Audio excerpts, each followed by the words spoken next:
Hello, happy Tuesday. This is Wendy Lee. I am an independent Stampin' Up! Demonstrator, and I'm super excited that you're joining me today in my studio. Let's see if I can get this a little straighter so that I'm not so crooked for you guys.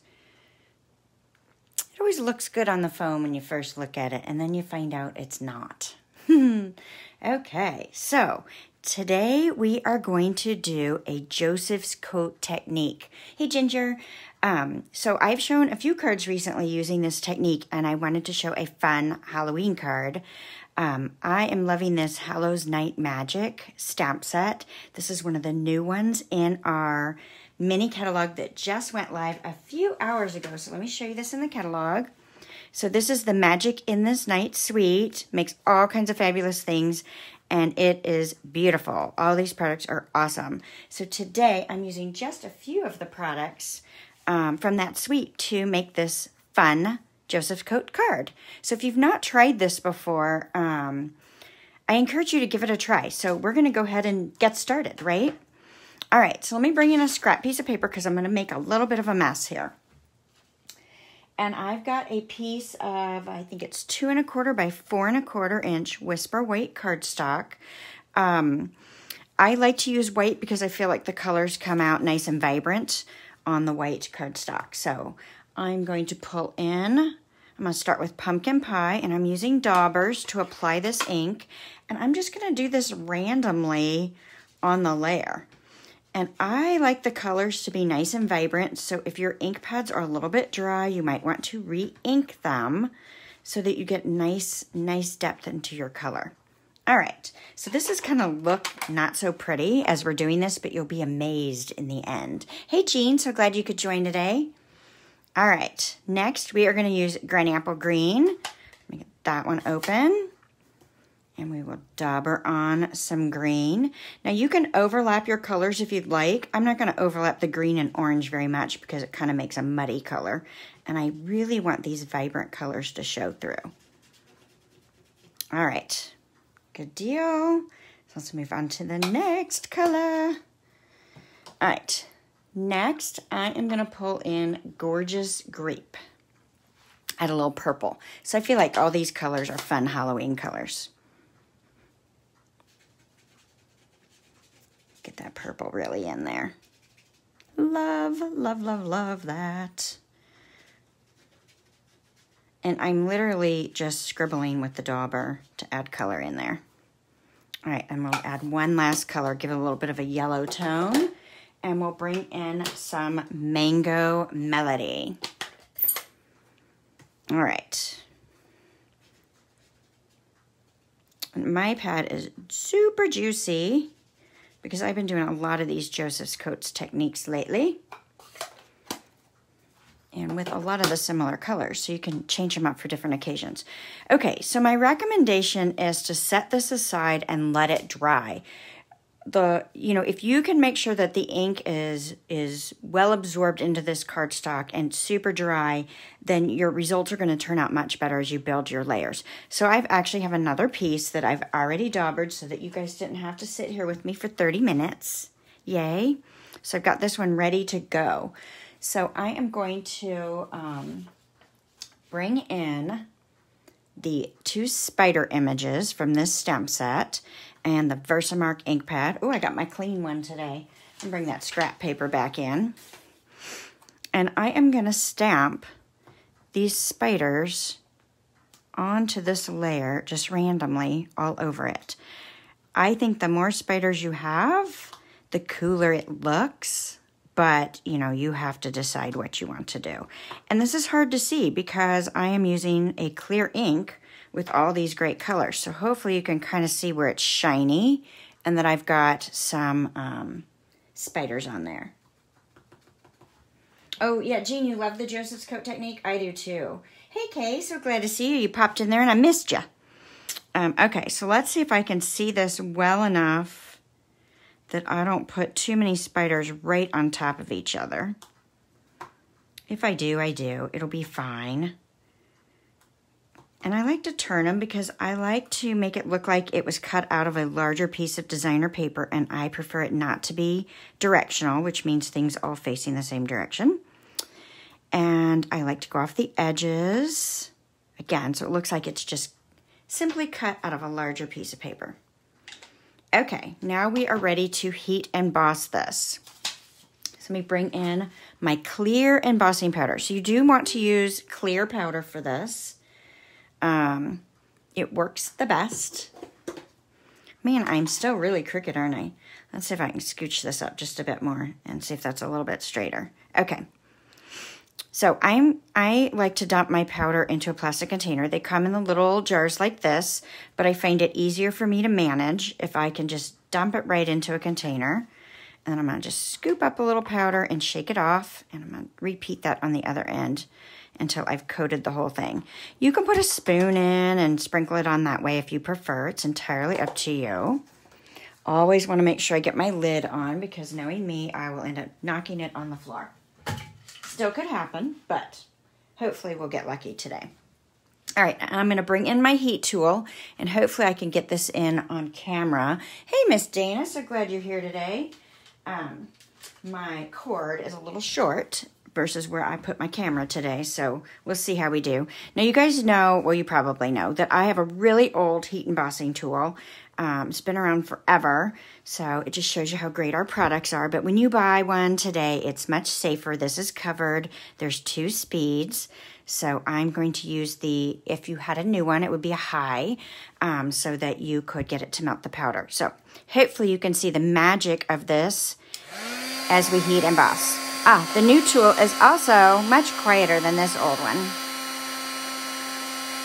So let's see. Oh, hopefully you can start to see that. So as the powder melts and sets, it's going to create a shiny image. You don't get the wow with the clear that you do with, you know, a white or a silver as you're watching it melt, just because I have so much color going on in here. So let's go ahead and flip this around so I don't burn my fingers, and we'll get this other side.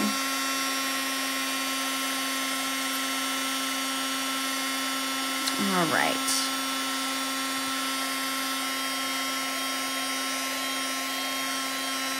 All right, let me double check and make sure everything's shiny where I stamped. Looks like I missed a spot right there. I think I'm going to stamp another real quickly. Just add one spider in there because I think it will look better if it's a little more filled in. So see, there's no right and wrong to paper crafting. You got to do what you got to do to make it what you want it to be. So let's just scooch up a little bit more. And we will just heat this one real quick. I think it'll be prettier.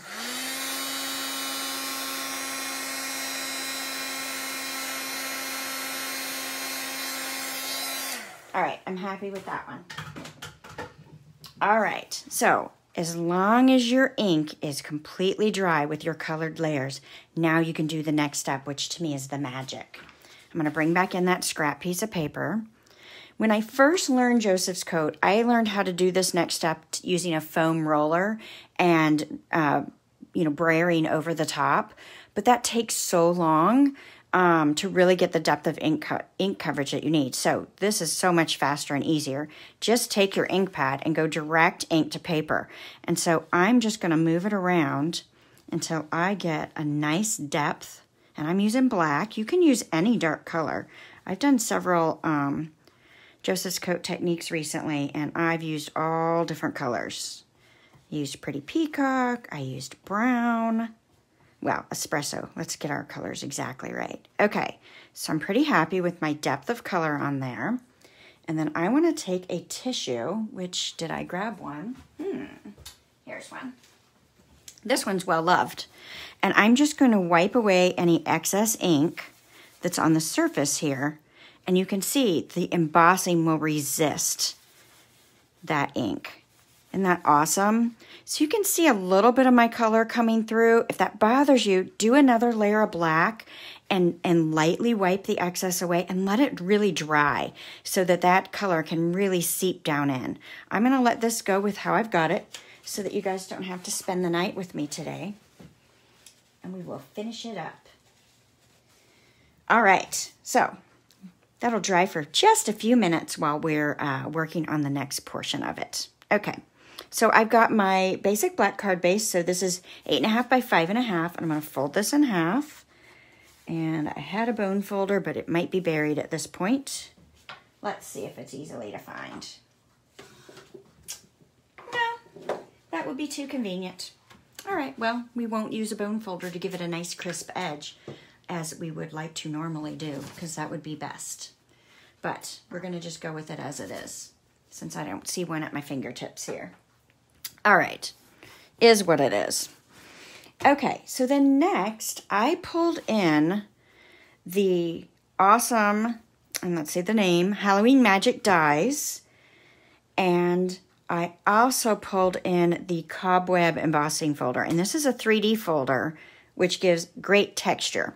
So I use this larger die here, this shape, to cut out a piece of pumpkin pie cardstock, and then the folder to texturize it. So it looks like this. So you can see that's right out of that die. All right. So you can take your paper trimmer or your snips and cut this in half, because I want to make it wider. So I'm just going to use my snips because that's what's right here and easy for me to use. And that edge is going to be covered, so it doesn't matter how good or bad it looks. Okay. And then I am going to adhere this to the back of this layer here. So let me go ahead, and since this might still be a little bit wet, I'm going to pull that scrap paper in again while I do this. And I'm going to put some dimensionals on the back. I have some mini at my fingertips here, so that's what I'm going to use. There's these little black mini dimensionals. You could use the larger ones as well. It really makes no difference. It's whatever you like and whatever you happen to have on hand. So you're not locked into your supplies.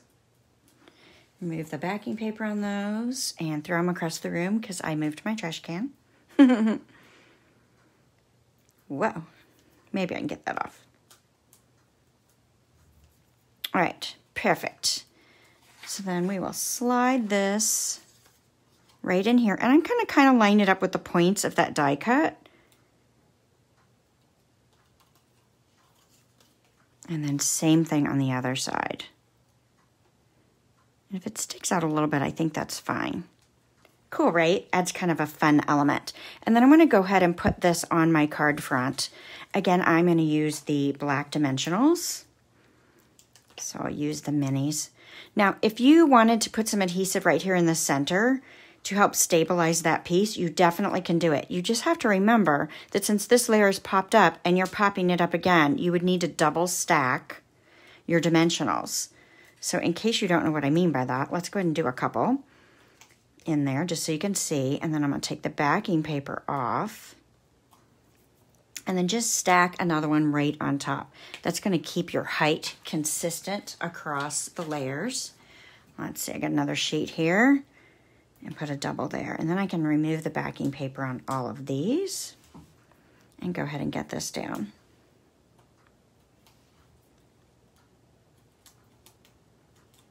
Alrighty.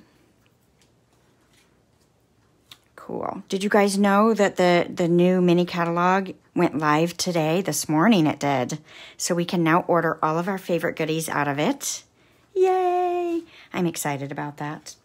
Okay, next I have a strip of the new black glitter paper. Let's see if I can find where I have that. There it is. And I believe that I cut this 4 inches by 1 inch. And then I am going to pull in my banner punch and just cut both ends.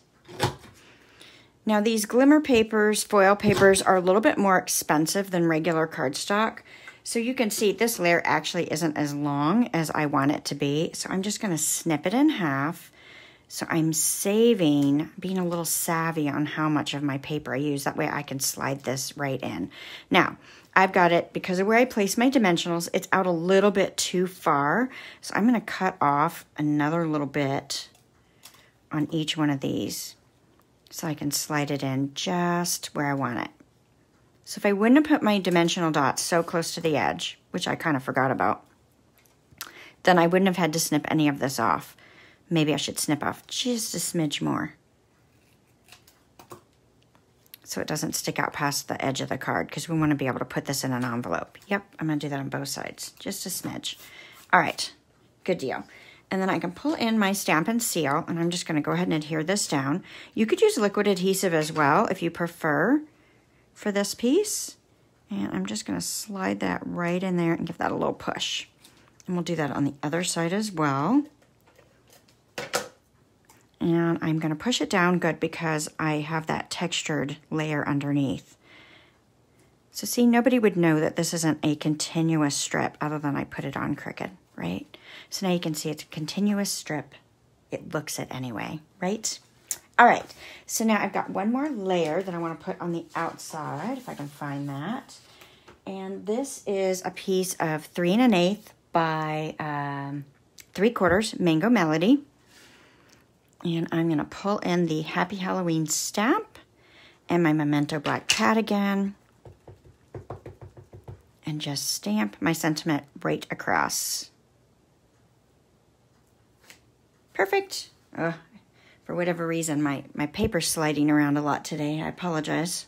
Hopefully that's not making you too dizzy. All right, and then let's go ahead and pop this up right on the front as well. Pull in a couple more of these black dimensionals. I'm going to use some of the edge here because I want something a little beefier and a little faster for this larger piece here. Ah, I stamped on the back too. I must have messed that one up. I'm not going to worry about it. Either way, it's going to look good. All right, and then I'm just going to stick this right in the center there. Cool. All right, let's finish it off with a little bit of bling. This suite also has these iridescent pearls, and they are so gorgeous. They got lots of fun color inside of them. Whoops, wrong end. Let's use the putty end. And we are going to add just a couple, maybe 3 of these pearls here. We'll go there. And one more, let's go right there. Just to kind of add a few of those on there to add that little bit of bling. I think that always adds a special touch to it. All right, now we're ready to do the inside of our card. So I have a layer of 3 inches by 4 1/4 pumpkin pie. And then I have a 2 3/4 by 4 whisper white. And that's what we're going to put on the inside. I'm going to go ahead and stamp on the white just to add a couple of those creepy spiders, right? Got to do that. So let me bring back in my Memento ink and get these 2 spiders out. So we'll put a big one down in the corner. And then let's add a little one up a little bit higher. Cute. Love it, love it, love it, love it. All right, and then we'll go ahead and adhere this layer in place as well. Have you guys tried the Stampin' Seal yet? Do you like it? I love it. It's so sticky. It is not good if you want to tear something apart. That makes it a little more difficult, but yeah. Oh yeah, Ginger, love the pearls. Yeah, I do too. They're really, really nice. Oh, I love the mesh ribbon. Jean, okay, I'll give you guys a peek. I wasn't going to show you this. This is actually a card that I think I have posting Sunday, but we made, let me grab it here, go across the room. We made a Halloween card at my Forget-Me-Not class this weekend and used the mesh ribbon on here. And isn't that so cool? So this is a fun fold card we did using some products from the suite. But I love this mesh ribbon. It's really soft and easy to use. It's got a really nice metallic thread throughout it. And I think you can use it for so many holidays. It doesn't have to be just Halloween. But since we are talking about Halloween and the Magic in the Night suite, I want to tell you a couple other things I have going on that you might be interested in. First, I have an online bingo coming up on August 22nd. Registration actually ends this Sunday, the 9th. So I'll give you a peek of the projects we're making. We are also featuring this Magic in the Night suite. So we are making 3 cards And that's all I'm showing you. So you'll get the packets and a little goodie bag to do those. And then I have one more project I want to show you. I have not posted this one yet. I am working on a series of 4 home decor projects. So there'll be one each month, and this is the first month. So let me slide this in, and hopefully the glare of the glass is not too bad and that you guys can see this okay. So this is just a little framed art piece featuring the products from the Magic in This Night suite. And I am super excited how this turned out. I think it's really, really cool. So look for that. I will be posting that soon. If I can get my stuff together today, I will. I've got my idea all worked out. I've got my cost all worked out. I just need to get it all finished and posted. So, all right. So I hope you guys love today's project and you'll give Joseph's Coat a try. Again, you can use it for so many different occasions. I've done some fall cards. I've done obviously some Halloween. So you can do all kinds of different things and use this technique, and it adds a fun element to your projects. So thank you so much. I will make sure that all of the supply list and cut dimensions are updated in the video description. If you've got questions, leave me a note. Let me know if you guys are enjoying the content. Share it with your crafty friends. And if you're watching me on the replay, I'd love for you to subscribe to my YouTube channel. Thanks so much and have a great week. And I will see you guys next Tuesday. Bye for now.